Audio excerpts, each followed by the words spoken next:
धर्मराज जी की कहानी। एक बुढ़िया माई थी, वे व्रत नियम बहुत रखती थी। एक दिन भगवान के घर से यमदूत लेने आए। बुढ़िया माई यमदूत के साथ चली गई।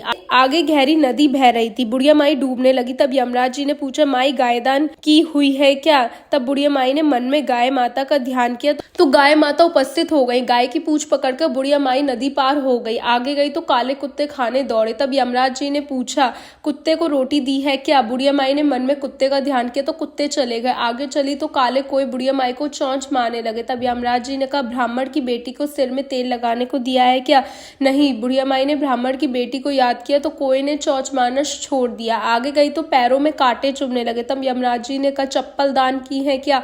बुढ़िया माई ने याद किया तो चप्पल पैरों में आ गई। आगे चली तो चित्रगुप्त जी ने यमराज जी से कहा, आप किसको ले आए हो? तब यमराज जी ने कहा कि बुढ़िया माई ने दान पुण्य तो बहुत किया पर धर्मराज जी का कुछ नहीं किया, इसलिए आगे के द्वार बंद हैं। तब बुढ़िया माई बोली कि मुझे 7 दिनों के लिए धरती पर जाने की आज्ञा दो। 7 दिनों तक कहानी सुन के उद्यापन करने के बाद वापस आ जाऊंगी। बुढ़िया माई वापस धरती पर गई। पूरे गांव में खबर फैल गई, बुढ़िया माई भूतनी का रूप धारण करके आ गई है।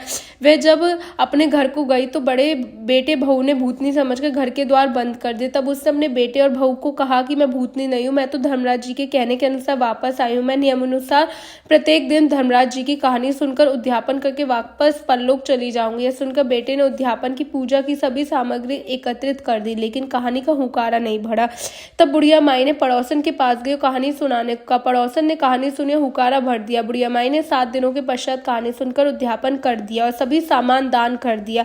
तब धर्मराज जी ने बुढ़िया माई के लिए धरती पर विमान भेजा। विमान देख सभी गांववासी स्वर्ग जाने को तैयार हो उठे। बुढ़िया माई बोली कि मेरी कहानी तो सिर्फ पड़ोसन ने ही सुनी है। तो सभी गांव वाले ने बुढ़िया माई के हाथ पांव पकड़ लिए और धर्मराज जी की कहानी सुनने का आग्रह किया। कहानी सुनने के पश्चात सभी विमान में बैठकर स्वर्ग पहुंचे। तो धर्मराज जी ने कहा, मैंने तो सिर्फ बुढ़िया माई के लिए विमान भेजा था, पर यहाँ पर तो सारे गांववासी एकत्र होकर आ गए। तब बुढ़िया माई ने कहा कि मेरी कहानी इन सभी ने सुनी है, इसलिए आधा पुण्य इनको भी दो। तब धर्मराज जी ने सभी गांववासी को स्वर्ग में वास दिया। सो हे धर्मराज जी महाराज, जैसे बुढ़िया माई को स्वर्ग में वास दिया वैसे सभी को देना। कहते सुनते हुकरा भरते को भी देना। बोलो धर्मराज जी यमराज जी की जय।